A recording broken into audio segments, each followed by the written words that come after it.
So hi all of you, good afternoon and welcome to today's session. So this is Gayatri here and today the topic is a concept session. Okay, today is a concept session and we are going to be looking at two topics from quantitative ability, that is caselets and set theory.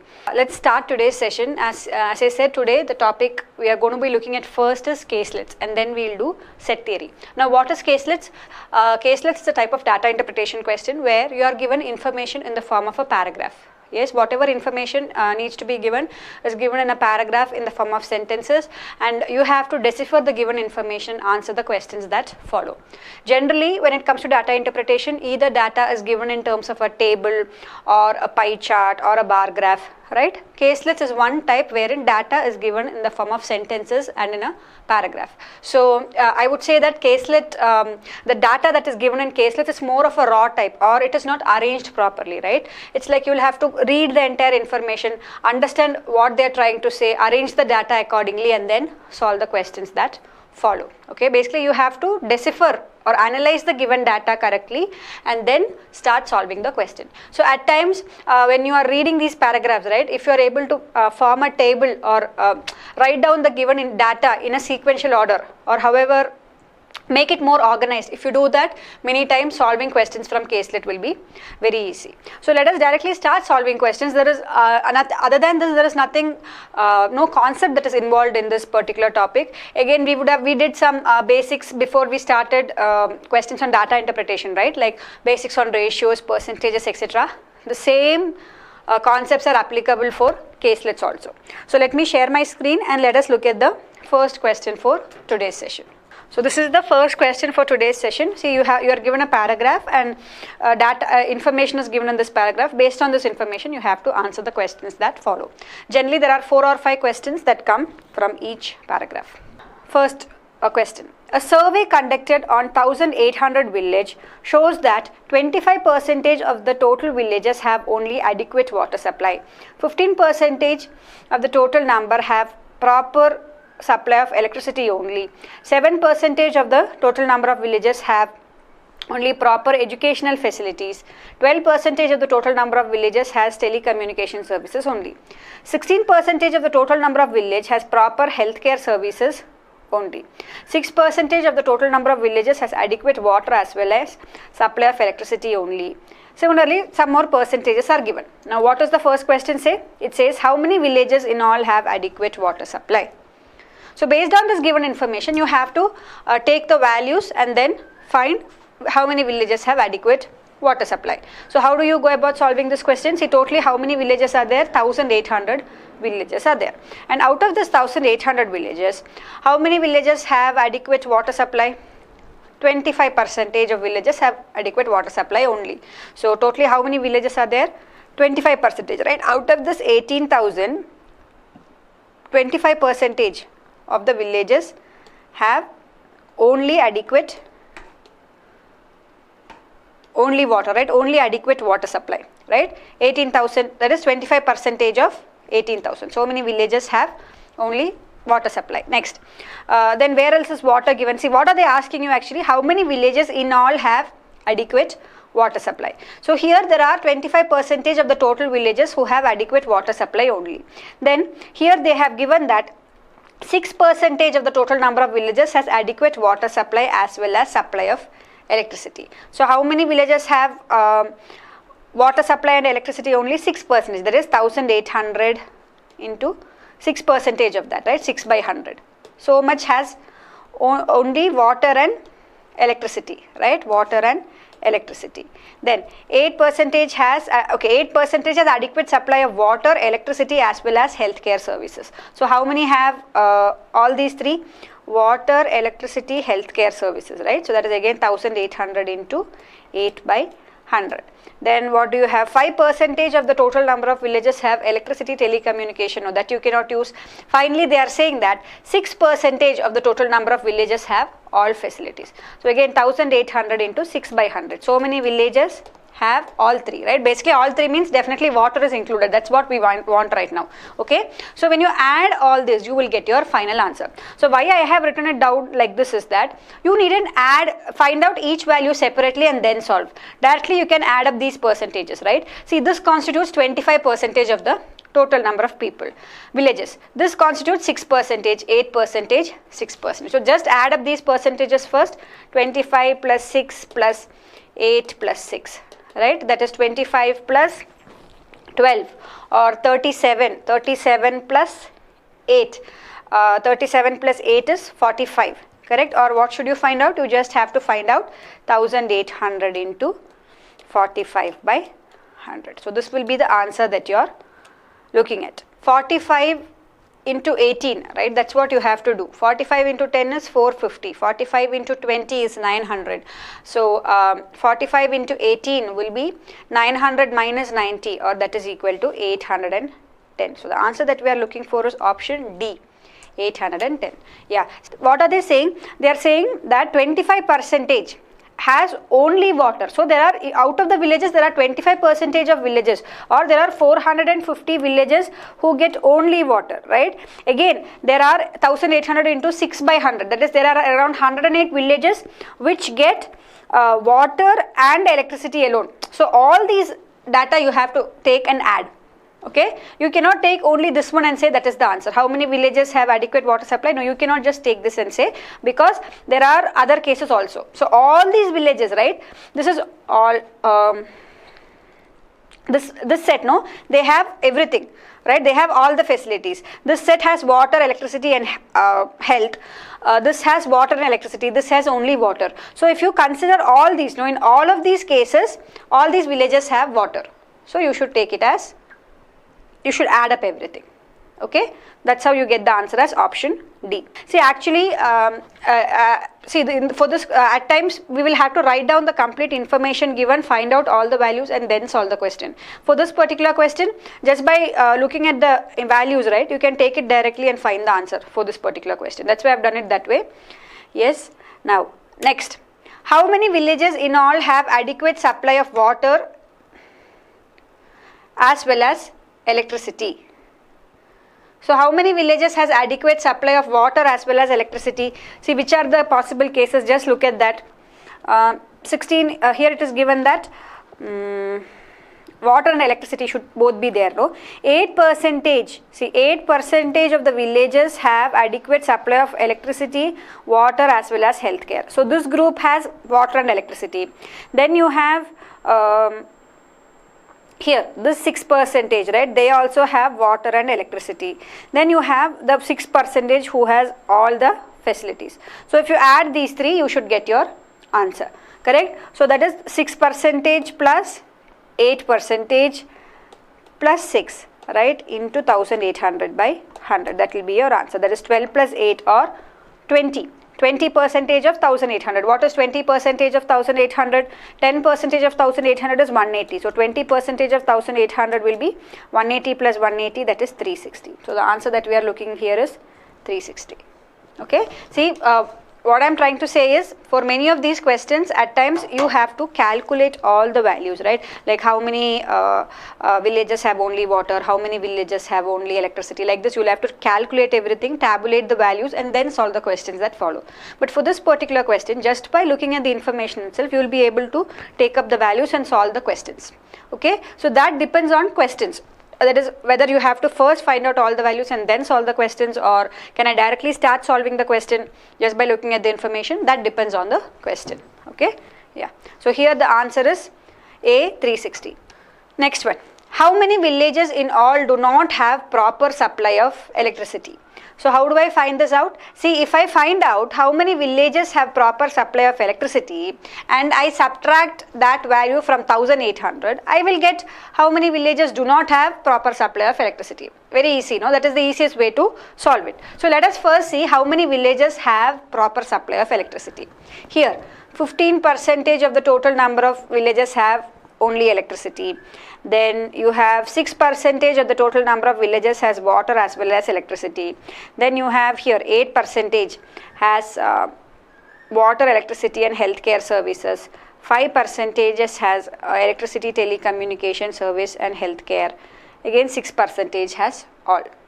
So here now, see the next question, what are they asking? How many villages in all do not have proper supply of electricity. So how many villages don't have proper supply of electricity? For that, what I am doing, I am first finding out how many villages have proper supply of electricity. If I find that value, I can subtract it from the total number of villages and then find out how many do not have proper supply of electricity, right? So here when I am looking at the information, see, I know there is 15% of villages who have only electricity, then there is 6% of villages who have electricity and water, there is another 8% which has water, electricity and health services, there is another 5% which has again electricity, telecommunication services and healthcare, and there is another 6% which has all these facilities. So put together, how many percentages of villages have electricity in it? 15 plus 5, that is 20, then you have 28, 28 plus 12, that is 40, correct? Or I can say 40%, okay, 40% of 1800 villages have electricity, or that is how much? I have 720 villages have electricity out of 1800 villages. What is the question? How many villages do not have electricity out of this 1800 villages? So the answer that we are looking for is nothing but 1800 minus 720, that is equal to 1080, that is option D. Next one, how many villages have only proper education facilities? Very easy question. How many villages have only proper education facilities? 7% of the total number of villages have only proper education facilities, or that is equal to 18 into 7. Yes, that is how much? 126. Correct? 126. That is option B. See, they have asked only proper educational facility. So that means they should have only education facility. They should not have anything else. That's why we have considered only the first one, this value. Yes. See, if they ask you how many villages have proper education facility, means then you will have to consider all the cases where education facility is available. Here they are asking how many villages have only education facilities. So just consider that. Next one. How many villages have all the facilities? Again, very easy question. Totally you have 1800 villages, out of which 6% has all facilities. Again, 1800 into 6 by 100, that is equal to 108. 108, correct? Yeah, that is not there in the option, so the answer is going to be none of these. Now, next one. These questions are based on the following information. Study the information carefully and answer the questions. The students of a school have an option to study only Hindi, only Sanskrit, or a composite subject of Hindi and Sanskrit. Out of 175 schools, out of 175 students in the school, boys and girls are in the ratio 3:4.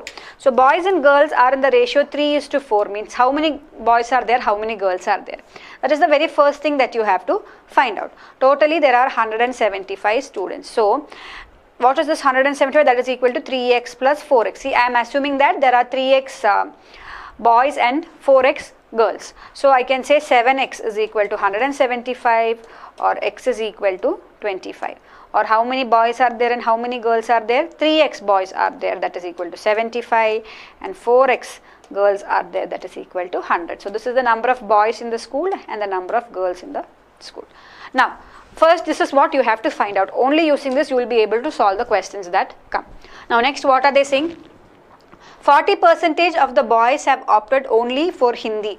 44% of the students have opted only for Sanskrit. Out of the total number of girls, 32% has opted for composite subject. The number of boys who opted for only Sanskrit and that of only composite subject is in the ratio 2:1. Now the first question says, what is the ratio between the number of boys who have opted for only Hindi and the number of girls who have opted for composite subject respectively?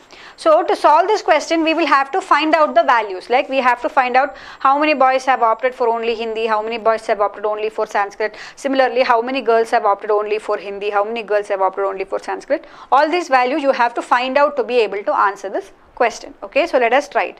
So let me just erase all this. See, I know number of boys is 75 and number of girls is 100. That's what we have found out previously. Now, what are the options that they have? See, they have the following options. Only Hindi. Yes, the students can choose either only Hindi or only Sanskrit, right? or they have to choose both. So these are the three options that they have. So I have boys here and I have girls here. Okay, yeah. Now what are they saying? They are saying that 40% of the boys have opted for only Hindi. So 40% of the boys means how many boys are there? 75 boys are there. 75 into 40 by 100, or that is nothing but 7.5 into 4. What is 7.5 into 4? 7.5 into 4 is nothing but again 28 plus 2, or it is 30. Correct? That is 40% of 75 is 30. So the boys opting for only Hindi is 30. Next, what are they saying? 44% of the students have opted for only Sanskrit.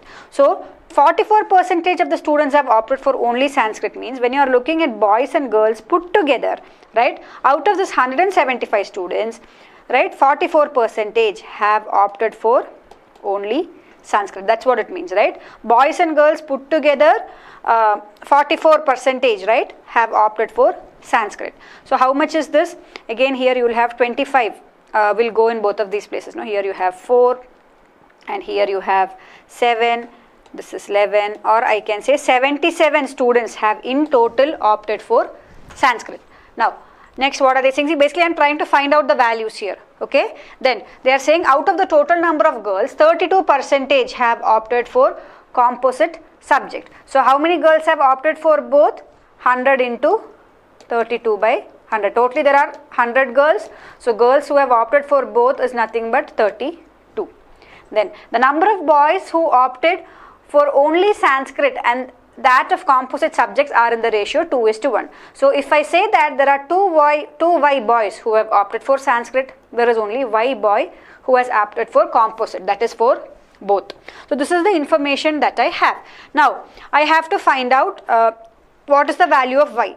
How will I find that out? See, they have given here that total number of boys is 75 and each student has to choose either one subject or two subjects, correct? So I can say this 75, that is equal to 30 plus 2y plus y, that is the total number of boys in the class is equal to sum of these.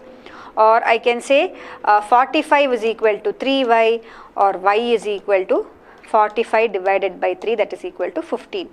So number of students who are opting in both is 15, the boys, okay, number of boys who are opting in both is 15, and here the number of boys who opt for only Sanskrit is 2 into 15, that is equal to 30. So you have got this value also. Yes. Now what else do you need? Here, see, look here, see, you have 77 children who have opted for Sanskrit. Out of the 77 children, 30 children are boys. So how many girls will be there? 77 minus 30, or that is equal to 47. 47 girls will be there. Now again, how many girls would have opted for only Hindi? See, we know totally there are 100 girls. So out of this 100 girls, the girls who have opted for only Sanskrit is 47 and the girls who have opted for is 32. So if you subtract this, the answer that you get will be the number of girls who have opted for only Hindi, or that is equal to 21. 100 minus 79, or that is equal to 21. So now we have got the complete table. Now let's try to solve the questions from this caselet. What is the ratio between the number of boys who have opted only for Hindi and the number of girls who have opted for composite subject respectively? The number of boys who have opted only for Hindi is how much? It is 30, correct? And the number of girls who have opted for composite subject is 32. So the ratio that I am looking for is 30:32, or this is equal to 15:16, right? 15 into 2 is 30, 15 into 6 is, sorry, 15 into, 2 is 30, 16 into 2 is 32. So the ratio that I am looking at is 15:16, that is option 1. Next question. How many boys have opted for the composite subject? How many boys have opted for composite subject? 15 boys. Option B. How many girls have opted for only Sanskrit? So how many girls have opted for only Sanskrit? Girls only Sanskrit is 47. Very easy, no? Once you get the data correctly, no? If you are able to arrange it correctly, then solving the questions does not even take, like, it takes less than 3-4 seconds. Yes? Right? So this is the type of questions that you can expect from caselets. Basically, you are given a paragraph. Based on the given paragraph, you have to answer the questions that follow. Okay? Yeah. Got that. B. Good. Now let's look at a few questions from the topic of sets. Next we'll look at sets. Now that we have discussed some caselets, let us look at sets. Okay. Now what is the definition for set? A set is basically a collection of a finite number of objects or numbers. Correct? Basically it's a collection of objects. Now it can be combination of elements. Yes, lot of elements put together, right? It is called as a set. Now sets can either be finite or infinite. That is, the number of elements in a set can either be fixed, or like fixed in the sense countable, or it can be infinite. Like for example, if I say the set of natural numbers, which are the natural numbers 1, 2, 3, 4, 5, 6, etc. up till infinity. So that is one set. Right, that is an infinite set. Or if I say that the even numbers between 2 and 10, so which will be the even numbers between 2 and 10? You have 2, 4, 6, 8, right? So 10. So these numbers, now this set that I am referring to now is a fixed set, right? It's a finite set. There are only fixed number of elements in it. So generally sets are of two types: infinite sets and finite sets. Infinite sets will have infinite number of elements. Finite sets will have a fixed number or a countable number of elements. And there are a few operations that you can do on sets. So if you know these operations clearly, then you will be able to solve any question that comes from this topic, sets. So now let us discuss the basics of sets. As I said, sets are of two types: finite sets and infinite sets. So if you have a set like this, right, 2, 4, 6. These are the only elements in the set. This is a finite set. Now if you have a set like the natural numbers, right, 1, 2, 3 up till infinity, that is an infinite set. Or if I say the whole numbers, which are the whole numbers 0, 1, 2, 3 again. Or the set of integers. What are the set of integers? Minus all the negative numbers, right, 0, 1, 2 infinity. These are all infinite sets. Now again, one thing you have to keep in mind is that a set, right, is always needn't necessarily be numbers. I can say a set of all the vowels in the English alphabet. So which is the set of all the vowels in the English alphabets? It is A, E, I, O, U. So basically a set contains a few elements or objects. Okay, they can be numbers, or it can be letters, or it can even be persons, right? Like the set of Indians in a particular group, that is also a set, right? There we are referring to people. So all these are sets. Now what are the operations that you can perform on sets? See, for that let us consider one or two sets, and it will be easier for us to explain with the help of these sets. Let us take a set A. Okay, the elements in set A, let me take it as 1, 2, 3. I have a set B. The elements in set B is taken as 3, 4, 5, 6. I have another set C. Okay, the elements in the set is taken as, let's say 6, 7 and 8. Okay, yeah. The first operation that you can do in a set is generally called as union of sets. Okay, what is union of sets? Union of two sets is usually denoted by this symbol. Okay, if I am saying union of set A and B, then I write it as A union B. Okay, now what does this union represent? The union represents elements which belong to either set A or set B or both of these sets. So if I want to find the union of sets A and B, if I am considering the above sets, what is the union of these two sets? So I should take into consideration all the elements which are either elements of set A or elements of set B or elements of both the sets. So basically I have to take in all the elements in set A and B together. That is the union. Okay, 3, 4, 5, 6. So this is the union of A and B. See, one thing you have to keep in mind here is that this element 3 is repeated in both the sets, but you have to write it only once in the union. Okay, you needn't write it twice. You have to write it only once. So union of sets is the set of all elements either in A or in B or in both the sets. Now the next important operation that you need to know is intersection.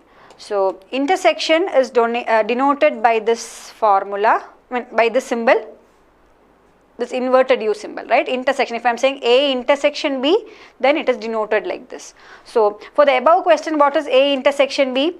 In intersection, you take into consideration only the elements that are common to both the sets. So if you look at the set A and B, which is the element that is common to both the sets? There is only one element, 3, which is common to both the sets. So that is your intersection of A and B. A intersection B is only the element 3. Now next, what are called disjoint sets? Next thing that you need to know is what are disjoint sets. See, two sets are said to be disjoint if they have no common elements between them. Let us say, for example, here if you see A and B, right, they are not disjoint sets because they have a common element 3 here. But consider the set A and C. See, A is comprised of 1, 2 and 3. C is comprised of 6, 7 and 8. Is there any common element between these two sets? No, it's not there. So I can say that when two sets, right, when the intersection of two sets is null or nothing is there, right, the intersection of two sets means no element is there in that set. Such a set is called as a null set. So when the intersection of two sets is null or no, that is no element is there in that set, then such sets are called as disjoint sets. Or I can say two sets A and C are disjoint if A intersection C is equal to null element or no element is there. Okay, so these are the basic operations that you need to know. Now one more operation is there, that is called as difference of sets. How to find the difference of sets. See, these basics, if you are clear, no, then it's very easy to solve the questions. What is difference of sets? If you have two sets A and B, okay, the difference between the two sets, that is if I want to find out what is A minus B, then what should I take into consideration? I have to look at all the elements that are there in A but not in B. That will be my answer. See, for example, for this set, if I am finding out A minus B, see, A has the elements 1, 2 and 3. B has the elements 3, 4, 5 and 6. So when I am doing A minus B, I will just remove the elements that are common to A and B and write the rest of the elements in A. That is going to be my answer. So here if I have to find out A minus B is 1, 2, because I have to write out whatever is there in set A that is not there in set B. If you look at 3 is there in set B. So when I am finding the difference, that common element I am taking it out. I am left with 1 and 2. So that will be my answer. Similarly, if I have to find out B minus A, I should do the same thing. I have to take into consideration all the elements that are there in B but not in A. That will be my answer. So again, if I am doing B minus A, my answer will be 4, 5 and 6. Yes? Or let us say if I am doing C minus A. If I am doing C minus A, which is the common element between C and A, C minus B. If I am doing C minus B, which is the common element between C and B, 6 is the common one. So 6 is gone means you will have 7 and 8. Yes, again if I am doing C minus A, let us say I am doing C minus A, here C and A have no common elements. So the complete set C will be my answer, that is 6, 7 and 8. Because no element I need to remove because there is nothing common between C and A. So this is how you calculate difference between two sets. Okay? Yes. So I hope till this it is clear, no doubts. Now let us just look at how to represent sets in terms of Venn diagrams and what are the formulas that you need to know to solve questions from this topic. Okay, see, many times sets are represented in the terms of Venn diagram, and it is very easy to solve questions when we represent them in terms of Venn diagram. Okay, now how do you represent Venn diagram? So the universal set, right, is generally represented as a rectangular box, and whichever subset of that you are taking into consideration, that is represented in terms of circle. For example, if I am saying that I am considering the students in a class, so what is my universal set? My universal set is the set of all the students in the class. So this rectangle box represents the students, set of all the students in the class. Now I am looking at two subsets of that, right? Of all the students in the class, I am considering one group who like Hindi and another group who likes Sanskrit. Okay, so this is one set of people who like Hindi. So this is a subset of the main set, and this is another set of people who like Sanskrit. Okay, now what does this represent? This represents intersection between the two sets. See, there is a set of students who like Hindi, there is a set of students who like Sanskrit, correct? So this is Hindi, this is Sanskrit. So what does this represent? This represents that this common area, right? This represents the students who like Hindi and Sanskrit. This represents the students who like only Hindi, right? And this represents the students who like only Sanskrit, okay? And this full circle represents the students who like Hindi. This full circle represents the students who like Sanskrit, okay? So that is how you represent the given information in terms of Venn diagram, okay? So for example, if I am saying that I have totally A students, okay, capital A students who like Hindi and capital B students who like Sanskrit, and if I say that I have there are 5 people, not 5, let us take a number itself. There are C people who like both Hindi and Sanskrit. So where will the C come? The C will be here, right? There are C students who like both Hindi and Sanskrit. See, what does this A represents? This A represents the total number of students who like Hindi, or this full circle, right? It is represented as A. Similarly, there are B students who like Sanskrit. So this full circle is represented as B, or the students who like Sanskrit. Now there are C students who like both Hindi and Sanskrit. That is this region of intersection. So now if I am asking you how many students like only Hindi, how many students like only Hindi, it is nothing but this full A, that is the all the students who like Hindi minus the students who like Hindi and Sanskrit. That will give me the number of students who like only Hindi, or that is nothing but A minus C. Similarly, the number of students who like only Sanskrit is nothing but B minus C. See, B represents all the students who like Sanskrit. So that includes students who like only Sanskrit and students who like Sanskrit and Hindi. Correct? So what I am doing, I am being asked how many students like only Sanskrit. So how will I find that out? The total number of students who like Sanskrit minus the total number of students who like Sanskrit and Hindi. So that is how I get B minus C here. Now this concept has to be very clear to you when you are actually, if you are trying to solve a question using Venn diagram. Okay. The next thing that you need to know is there are 2 formulas, right? See, what is the formula for A union B, right? If you have 2 sets, right, I can say that A union B, okay, number of elements, right? This N represents number of elements. N of A union B is equal to N of A plus N of B minus N of A intersection B. What does this mean? See, number of elements in union of 2 sets A and B is given as the number of elements in the set A plus number of elements in the set B minus number of elements in the intersection of both the sets.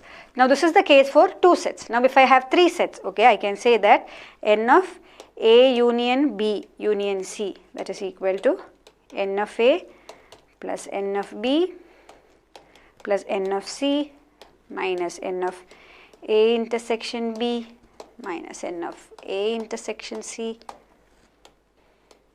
Yes, so these are 2 formulas. If you remember this formula, most of the questions from set theory you will be able to solve. Generally you have questions based on 2 sets or based on 3 sets. Okay, so just keep this formula in mind. It will become very useful when you solve questions. Okay, then again one more thing that you need to know is, see, in many times what happens is, like for example, again let me take another example here. See, I am assuming that there are 2 games, okay, game 1 and game 2, and there are A children, okay, who like game 1, B children who like game 2, and I am saying that there are small A children who like only game 1, this is game 1, this is game 2, and small C children who like only game 2, and small B children who like both game 1 and game 2, and there are D children. This is all in a class, okay, let us assume it's a class, okay, number of students in a class, and there are D children who don't like both the games. So if my question is how many students are there in the class, how will I find out? It is nothing but small a plus small b plus small c plus small d. This will give the total number of students in the class, okay. See, total number of students means you will also have to take into consideration the students who don't like any games, right? Here we are talking about 2 games. So if there are some students who don't like both the games, you can represent them anywhere here inside this rectangle. So when you add all this, you will get the total number of students, okay. Now again, if I ask you how many students do not like either game 1 or game 2, that is nothing but D, right? D students don't like both these games. Any of these games also they don't like. So that's why it is represented as D and it's represented separately. Okay. So these small things you keep in mind. Again, now I can also say that the total number of students, right? The total number of students is equal to the number of students in set A plus number of students in set B minus number of students, right? This AB, A intersection B plus the number of students who don't like both, right? None, or who don't like both.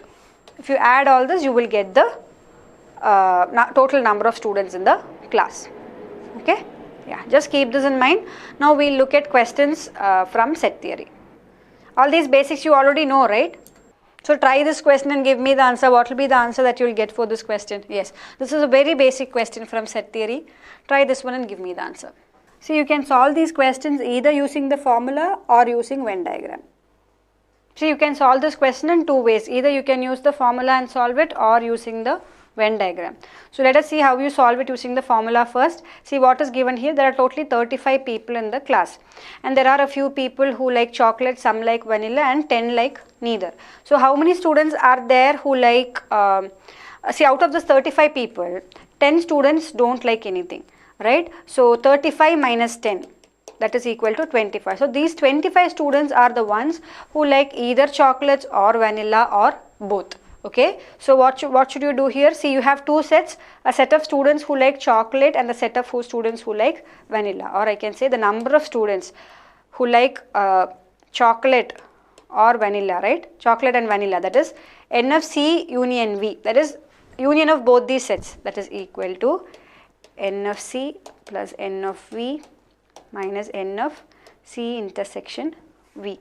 Correct? See, I know totally there are 25 students who will like either chocolate or vanilla or both. So that is nothing but a number of students who like chocolates union of that to number of students who like vanilla. Correct? So I can say 25, that is equal to, what is N of C? The number of students who like chocolate is 15, number of students who like vanilla is 13 minus N of C intersection V, that is the number of students who like both chocolate and vanilla. So this is what you have to find out. You have to find out what is N of C intersection V, or that is equal to 28 minus 25, or that is equal to 3.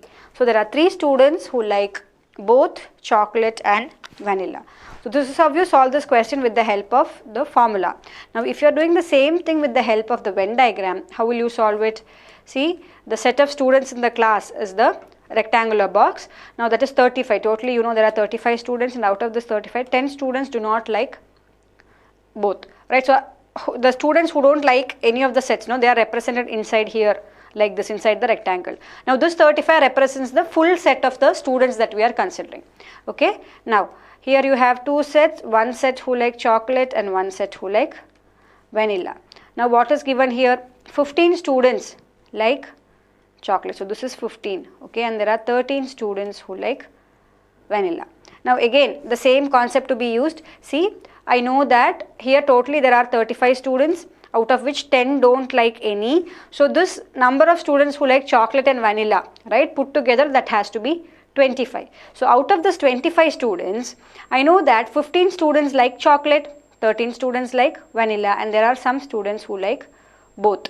Correct? So how will you, if I take this to be x, okay, if I take the number of students who like both as x, then I can say this is nothing but the students who like only chocolate is nothing but 15 minus x. Similarly, the students who like only vanilla is nothing but 13 minus x. So if you are solving it using the Venn diagram, what you do is consider x to be the number of students who like both chocolate and vanilla. So the number of students who will like only chocolate is so much, and the number of students who like only vanilla is so much. Then you know that the students who like chocolate and vanilla put together, it is 25, right? Totally there are 25 students who like chocolate or vanilla or both. So I can say 15 minus x plus 13 minus x, that is equal to 25. Solve for this, again you will get the same answer. Again you will get x is equal to 28 minus 25 or 3. So these are the two ways in which you can approach the question. Whichever way is easier for you, you can follow that. Next question. This is also an easy one. Try this and give me the answer. In a class of 100 students, 35 like science and 45 like math. 10 like both. How many like either of them and how many like neither? So again, how do you solve this? So if you are going by the Venn diagram, it is given that totally there are 100 students, and out of this 100 students, there are 35 students who like science and 45 students who like math. Okay, this is science, this is math, and there are 10 students who like both. Now you have to find out how many students like either of them. Like either of them means you have to find out the number of students who like only science and the number of students who like only maths. So here, what is the number of students who like only science? That is nothing but 35 minus 10 or 25. How many students like only maths? That is nothing but 45 minus 10, that is equal to 35. So how many students like only either, right? First question is how many like either. That means the number of students who like only science, right? And or only maths or only maths. Yeah, so number of students who like only science or only maths is nothing but 25 plus 35, that is equal to 60. So there are 60 students who like either of the two subjects. Now the next question is how many students like neither. So here if you see put together, how many students are there who like science or maths or both? See, I have 25 plus 10 plus 35, that is equal to 70, right? So I have 70 students who like either science or maths or both. So how many students are there who don't like any of these subjects? That is nothing but 100 minus 70, that is equal to 30. So I have 30 students who don't like any of these subjects. So this how many like neither, answer is 30, and how many likes either, answer will be 60. So here what is the other way to solve it? This is how you solve it using the Venn diagram. So if you are going to use the formula again, see you have students who like science and maths. So I can say that N of S union M, right? That is the number of students who like science and maths. Union of these two sets is equal to N of S plus N of M minus N of S intersection M. Or here that is equal to 35 plus 45 minus 10. That is equal to 70. So I can say that there are 70 students who like either science or maths or both. So how many students don't like any of the subjects? The number of students who don't like science or maths or both is nothing but 100 minus 70, that is equal to 30. So there are 30 students who don't like both the subjects, okay, or either one subject also. Now next question was what? How many like either of them? So how many like either of them means either of them means the number of students who like only science, right? The number of students who like only science, that is equal to this 35 minus 10. Similarly, the number of students who like only math, that is equal to 45 minus 10. So this is 25 and this is 35. How do I take this? See, I know that there are 35 students who like science. Now out of this 35 students, I know that there are 10 students who like both maths and science. So I am removing those 10 students who like both. So that will give me the number of students who like only science. Similarly, for the next case, I am looking for the number of students who like only maths. See, I know there are 45 students who like math. This includes the number of students who like only maths and also the number of students who like maths and science. So I am removing the 10. That is the number of students who like both the subjects from this, and I get 35. Okay, so again if they are asking for either of the two subjects, that is nothing but 35 plus 25, that is equal to 60. Yes, so this is how you approach this question in two ways. Next one, try this one. See, this has 3 sets involved. Among a group of students, 50 played cricket, 50 played hockey and 40 played volleyball. 5 played both cricket and hockey, 10 played both hockey and volleyball, 5 played cricket and volleyball, and 10 played all 3. If every student played at least one game, find the number of students and how many played only cricket, only hockey and only volleyball. So tell me what answer you get. First find out the total number of students. Give me the answer for the total number of students. Yes, what is the answer that you get for this one? See, the easiest way to solve it is if you know the formula, right? It's very easy to solve. What does the formula say? I know that n of number of elements in A union B union C, that is equal to n of A plus n of B plus n of C minus n of A intersection B minus n of A intersection C minus n of B intersection C plus n of A intersection B intersection C. Right, this is the formula that we know. So what is given here? 50 students played cricket, or I can say n of A, that is equal to 50, correct? Again 50 students played hockey, so n of B is also again 50.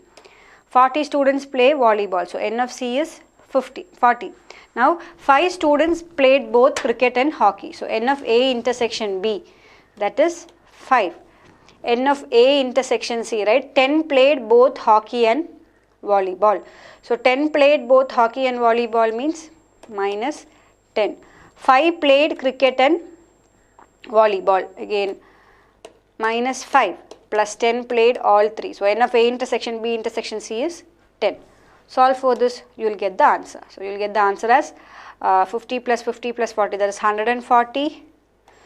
This minus 10 and this plus 10 will get cancelled. So 140 minus 10, that is 130. So the answer that we are looking at is 130. Now the first question is find the total number of students. So the total number of students is 130. Now what is the next question? How many students played only cricket, only hockey and only volleyball? How do you find that out? See, here I know that if you look at the number of students who are playing cricket, right, there are 50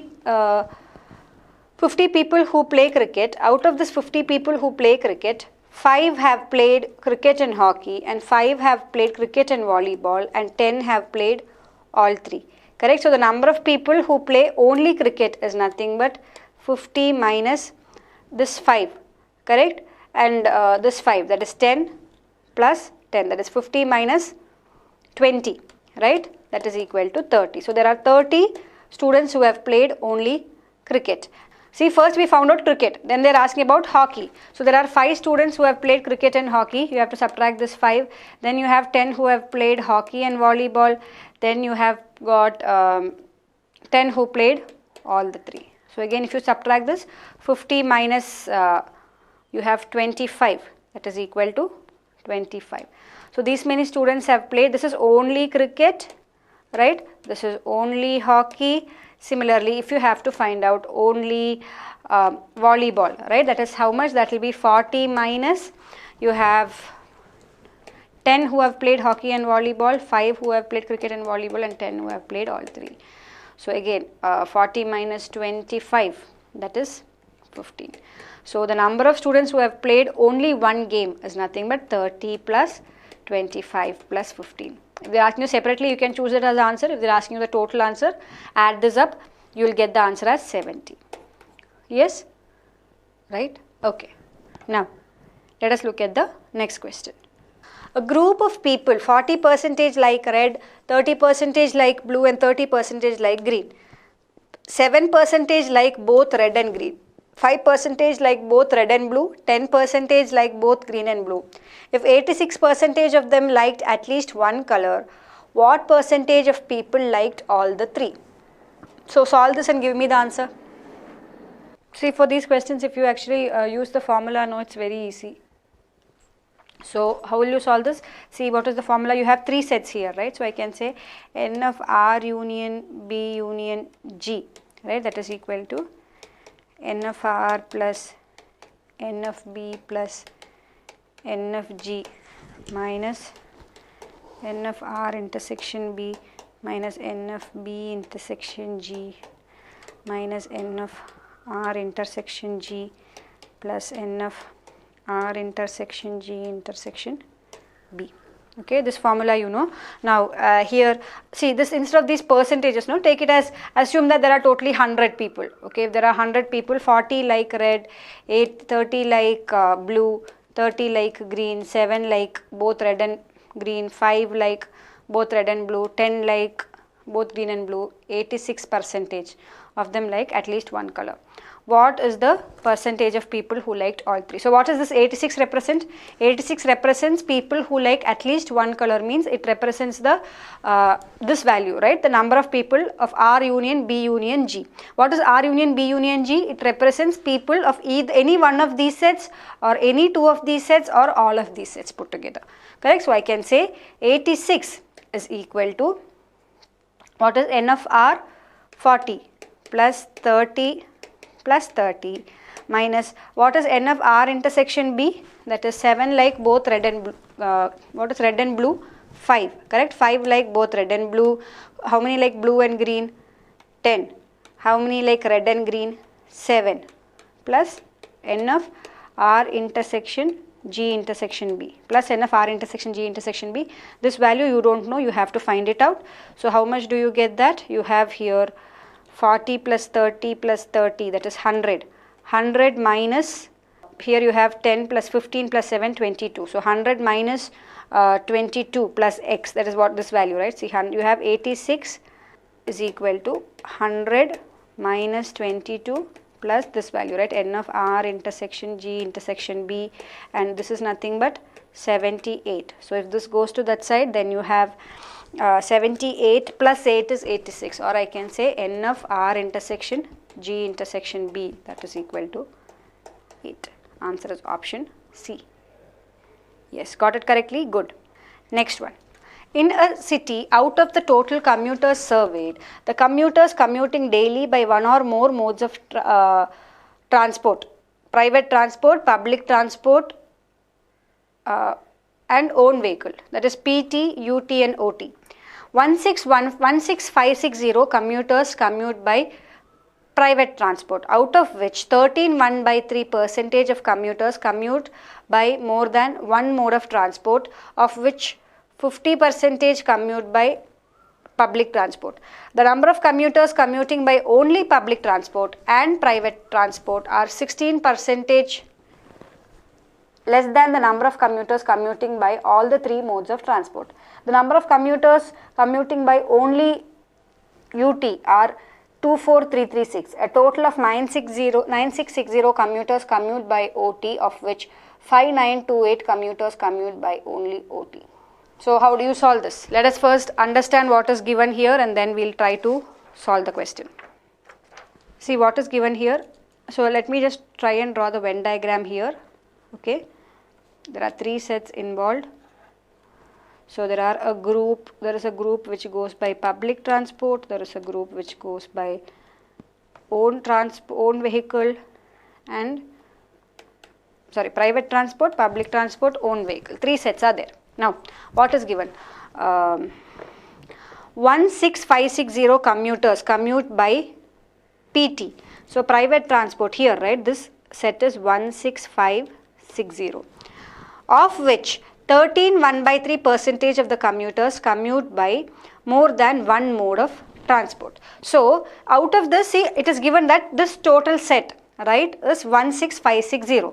So, out of this total set, they are saying that 13.1/3% of this 16560, right, they commute by more than one transport. That means those people, know it is referred to this region, these regions in this circle, right. In this full circle PT, this 13.1/3% refers to these regions, that is the intersection regions. Okay, so the remaining, right, that is if there are totally 100 people who are going by PT, out of this 13.1/3% uses either PT and OT or PT and UT or all three. Okay, now the remaining people who are there are the ones who go only by PT. So first I am going to find out how many people are there who go only by PT, right. So how many people go only by PT? See, what is 13.1/3%? 13.1/3 is nothing but 40/3%, correct, or I can say it is 40/300 in terms of percentages. So here if you have how many people use only PT, that is equal to 16560 into 1 minus 40/300. I hope you understand how I am writing is. See, it is given that out of this people who go by PT, 13.1/3% use more than one transport. So the number of people who use only PT is 1 minus this value, right, or that is equal to 16560 into you have 260 divided by 300. Yes, so when you solve this you will get it as 14352. So how many people use only PT? That is 14352. These many people use only PT. Now next, what is given? Yeah, see, of which 13 1/3 percentage of commuters commute by more than one mode of transport, of which 50 percentage commute by UT. Okay, the number of commuters commuting by only UT and PT are 16 percentage less than the number of commuters commuting by all three modes of transport.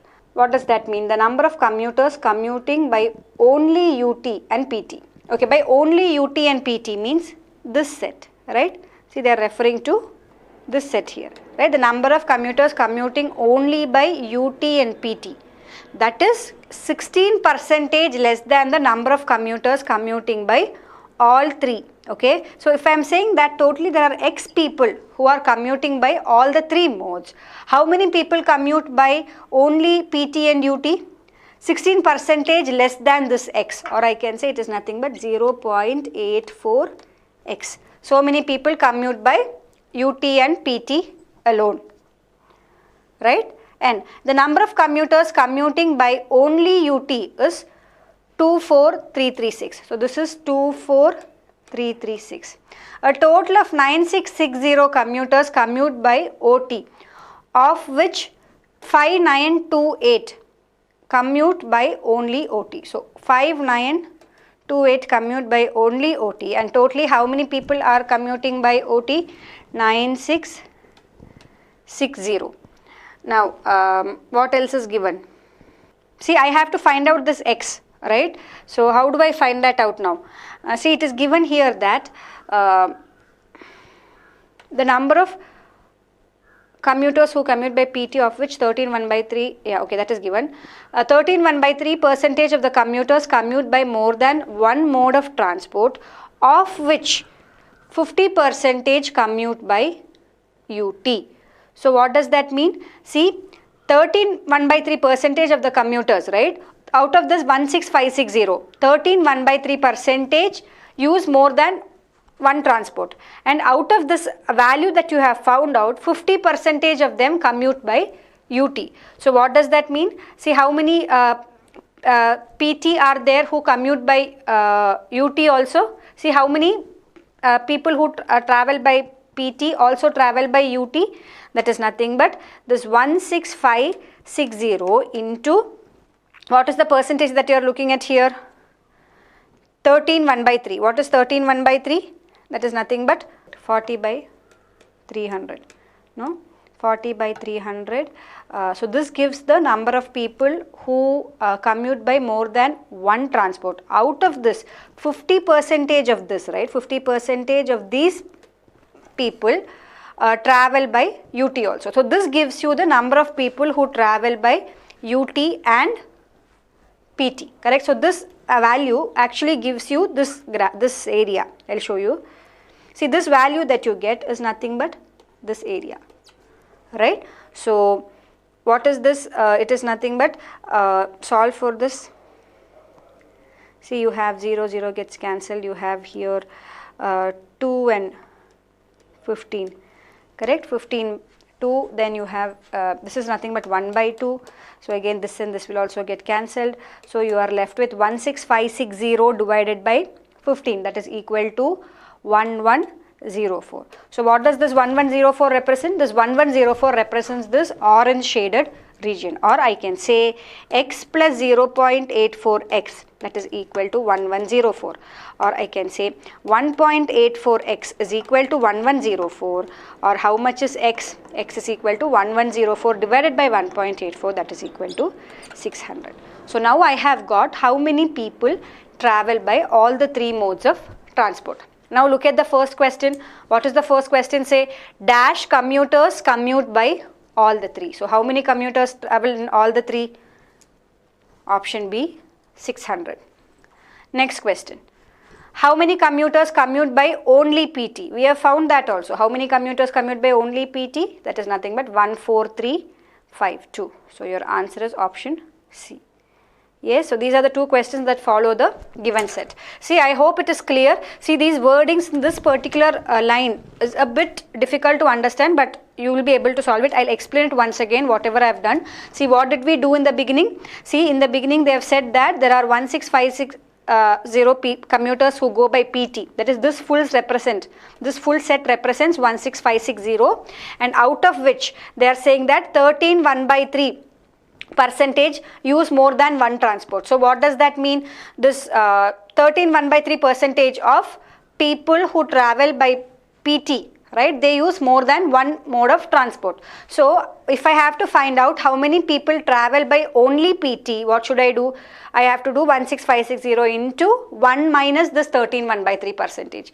So if I find that out, I get that there are 14352 people who use only PT to travel. Now next, what did I do? See, they have already given that the number of people who travel by only UT is so much, number of people who travel only by OT is so much. So once you have got this, now what are you left with? You have to find out how many people travel by all the three. I am just taking that to be X. See, it is again given here that if there are 13 1/3 percentage of PT, right, people who travel by private transport, that is PT. So 13 1/3 percentage of PT, they travel in more than one transport. It is given that 50 percentage of this group travel by UT. So what did I do? 16560 into 13 1/3 percentage, that is nothing but 40/300. Out of these many people, half of them travel by UT. So how many people travel by UT and PT? 1104. Now this orange shaded region is what we have found out to be 1104. So if this orange shaded region is 1104, already I have also got that X is the total number of people who travel by all three, and 0.84X is the number of people who travel by only PT and UT. How did I get this 0.84? See, here it is given that the number of commuters commuting by only UT and PT is 16% less than the commuters commuting by all three. So that is how I say this is 0.84X. Now I know the sum of these two is 1104, so you can get X is equal to 600. So if required, you can find out what is 0.84X. Once you have got these, you know this value also, you can automatically find out this value. So once this value also you get, see what is this value here? It is nothing but 16560 minus adding these three. You will get this value. Similarly, if you have got this, you can find out the other missing value, and you will get the complete Venn diagram, and you will be able to solve if there are other questions also from this set. Okay, is it clear? So for now we have got answers for both the questions that they have given. Yes, clear, no? Good. So I think that's it. These are the questions that we have chosen for today's session.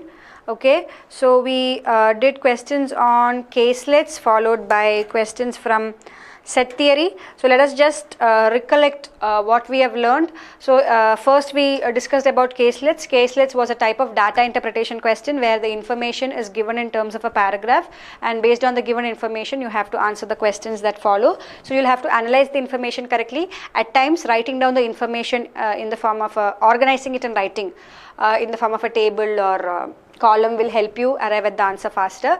And then we did 2 or 3 questions on that. Then we moved on to set theory. So set theory, generally you have questions pertaining to 2 sets or 3 sets. So the formulas, right, N of A union B and N of A union B union C, these 2 formulas, learn them, and that will be really helpful at times for solving questions. For many questions, doing it in the Venn diagram method is also very useful. Again, you should know how to do both the methods, because depending on the question you can choose which method you would like to follow in the solving the question. And then there were some operations on sets that we discussed, that is what is union of sets, what is intersection of sets, what are disjoint sets, and what is difference between sets. So all these operations you should have a very good idea, and with that you will be able to solve questions from the topic sets. Okay, if you have any issues with any particular question from this topic, please do let me know. See, go back and refer to the questions that are there in the workbook which are solved. Try out all those questions, see if you have any doubts, and do let me know if you have any doubts. And then see, a lot of you sometimes tell me, that ma'am, quants is very difficult. I am not able to get good marks in quant section and all. So you have a lot of section wise tests enabled in your account, right? Take up all those tests. Take up quantitative. There are around 20 test papers enabled in your account, I think. Take up all the quantitative tests one by one every day. Slowly your score will improve. Okay? So see, whichever is your weakness, try to practice more on that. Then you will be definitely, you will able to do better there. Okay, try that. Okay, great. Okay, so that's it from us for now, and so I'll see you in the next session, and this is Gayatri signing off till then. Take care. Bye.